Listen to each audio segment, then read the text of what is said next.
substansi serah terima uang, kemudian ada perjanjian, kemudian ada anggota Koperasi Syariah 212, serta ada rekening koran. Rekening koran. Kebanyakan mereka yang menjadi korban ini menginvestasikan uangnya ke 212 Mart sejumlah berapa, Mas Kadek? Bervariasi ya, Mbak.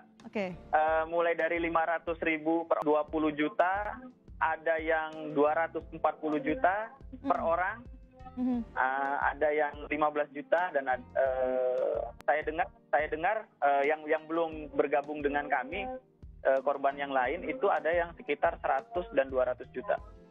Ada yang di atas ratusan juta juga. Alasannya Betul. Kenapa mereka belum bergabung, kenapa mereka belum ikut dalam pelaporan terkait dengan investasi bodong ini, Mas? Sudah ada komunikasi nggak soal itu? Kalau untuk komunikasi secara langsung, saya belum ada ya dari pihak kami selaku pendamping. Tetapi dari informasi yang saya dapat, mungkin ada beberapa alasan, diantaranya mungkin ada yang malu begitu ya. Jadi mereka memilih untuk tidak ikut melaporkan. Karena tadi ada surat kontrak yang juga dilampirkan sebagai bukti dalam kasus investasi bodong 212 Mart ini. Mungkin bisa dijelaskan kembali apa sebenarnya yang dilanggar, apa yang terjadi wan prestasi dari kontrak kerja dengan atau kontrak investasi bersama dengan 212 Mart ini? Saya ambil contoh, ada satu perjanjian di mana di situ ada laporan keuangan berkala setiap 6 bulan. Tetapi belum sampai ke tahap 6 bulan tersebut, ternyata 212 Mart di salah satu lokasi itu sudah tutup. Dan ada beberapa laporan keuangan yang dibuat oleh para terlapor ini terkesan mengada-ngada. Sehingga, jadi saya ambil contoh, di salah satu gerai tersebut, di lokasi 212 Martnya itu tidak ada barang atau barangnya sedikit, tetapi kas di dalam kas 212 Mart tersebut itu ada sampai 600 juta. Sehingga korban ini merasa ada yang janggal gitu. Karena kalau secara umum ketika kita berbisnis atau berusaha di bidang retail tentu harus menyediakan barang yang banyak ya. Tapi pada kenyataannya justru barang displaynya tidak ada atau sedikit gitu. Tetapi informasi di kas gerai 212 Martnya itu justru banyak gitu, 600 jutaan. Kecurigaannya apa tuh, Mas? Ya artinya kalau minimarket tentu harus menampilkan jumlah barang yang banyak di toko tersebut kan seperti itu secara umum. Ya, kemudian ketika displaynya sedikit tapi ada uang kas yang banyak, kecurigaan dari para korban apa? Ya menanyakan kenapa justru tidak menyediakan barang gitu, tetapi justru dana yang ada disimpan di kas. Sudah pernah dikomunikasikan dengan pihak 212 Martnya? Pada waktu itu sudah, dari 3 terlapor ada 2 yang dikonfirmasi, tetapi alasannya bahwa terkait kas tersebut merupakan urusan dari salah satu terlapor yang tidak ada sampai hari ini di Samarinda. Yang saat ini masih belum diketahui keberadaan. Iya, betul. Untuk imbal hasil dari investasi itu gimana, Mas? Mohon maaf, bisa diulang? Imbal hasil yang dijanjikan dari 212 Mart kepada korban? Bervariasi ya, jadi ada yang sistem karena dia menggunakan nama koperasi, jadi ada yang menjanjikan sisa hasil usaha di akhir tahun. Ada juga yang menjanjikan 30% dari keuntungan. Jadi, tetapi satu pun tidak ada yang terrealisasi dari janji-janji tersebut. Sama sekali? Sama sekali. Sejak berinvestasi hingga saat ini orangnya belum diketahui keberadaannya, sama sekali belum ada imbal hasil yang dibayarkan? Iya.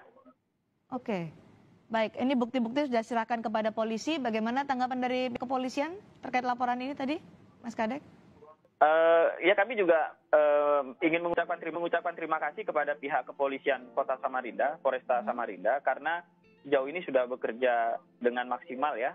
Terbukti hari ini kami sudah mendapat informasi bahwa proses ini naik ke tahap penyidikan seperti itu. Dan kami berharap ke depannya proses penyidikan ini bisa berjalan seobjektif mungkin. Sudah naik ke penyidikan. Apa sebenarnya yang diharapkan oleh korban dari pengusutan kasus ini oleh polisi yang sudah masuk ke penyidikan saat ini? Iya, Kalau dari korban, pada umumnya, pada prinsipnya masih berharap ada proses penyelesaian terkait kerugian yang dialami. Tetapi sampai hari ini kami belum pernah berkomunikasi atau membangun komunikasi dengan pihak terlapor ya. Sehingga saya dengan para pelapor dengan para pelapor tetap akan mengikuti proses hukum. Yang diharapkan kembali ya paling tidak. Tapi kalau Anda melihat apakah aset-aset kemudian yang dimiliki oleh 212 Mart ini bisa jadi jaminan untuk bisa mengembalikan uang korban yang sudah diinvestasikan menurut Anda?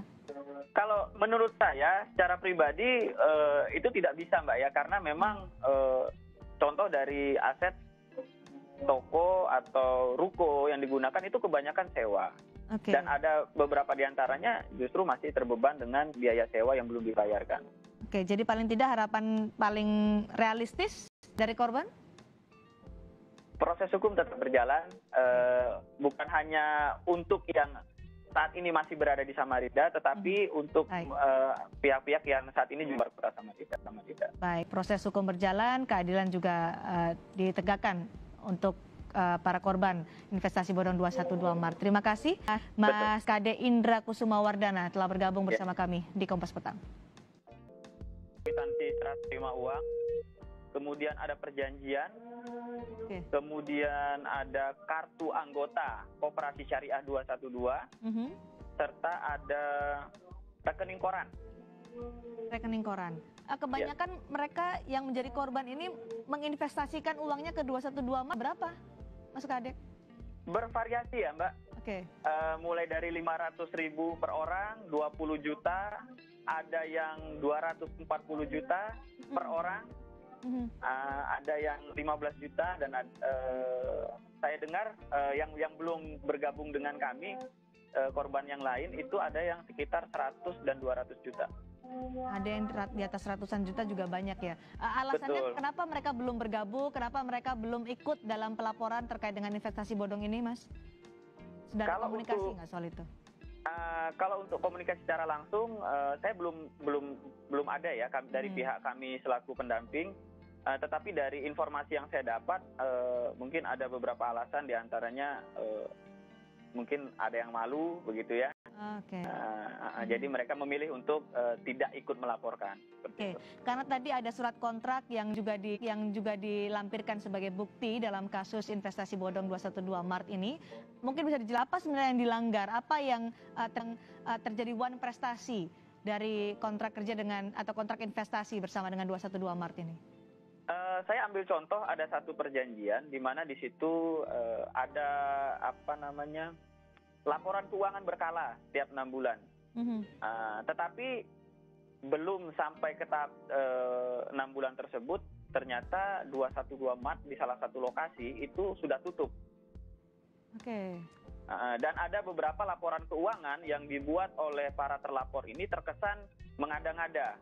Sehingga jadi saya ambil contoh, di salah satu gerai tersebut di lokasi 212 Mart-nya itu tidak ada barang atau barangnya sedikit, tetapi kas di dalam kas 212 Mart tersebut itu ada sampai 600 juta.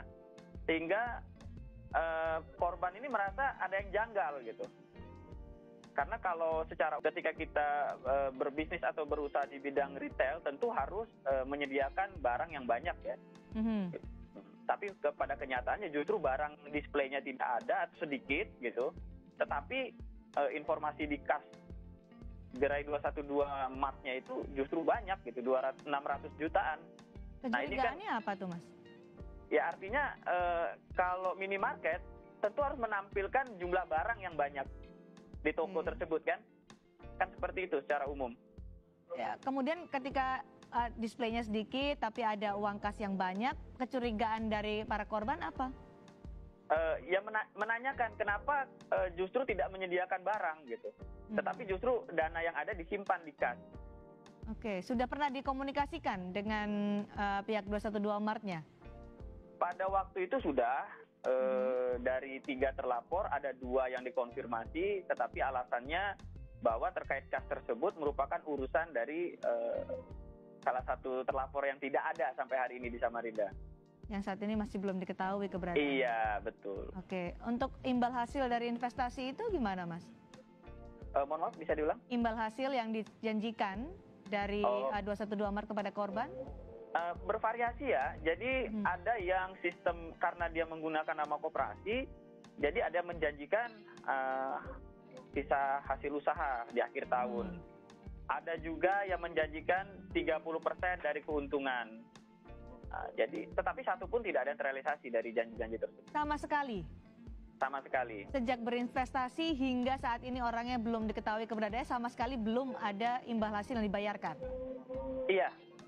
Oke, baik. Ini bukti-bukti sudah diserahkan kepada polisi. Bagaimana tanggapan dari pihak kepolisian terkait laporan ini tadi, Mas Kadek?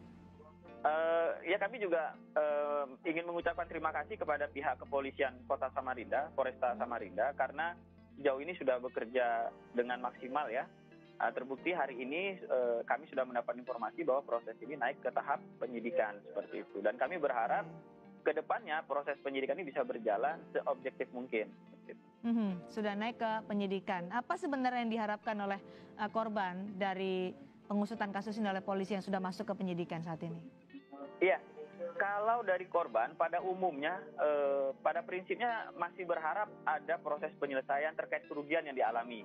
Tetapi sampai hari ini kami belum pernah berkomunikasi atau membangun komunikasi dengan pihak terlapor ya, sehingga saya dengan para pelapor dengan para pelapor tetap akan mengikuti proses hukum. Yang diharapkan kembali ya paling tidak. Tapi kalau Anda melihat apakah aset-aset kemudian yang dimiliki oleh 212 Mart ini bisa jadi jaminan untuk bisa mengembalikan uang korban yang sudah diinvestasikan menurut Anda? Kalau menurut saya secara pribadi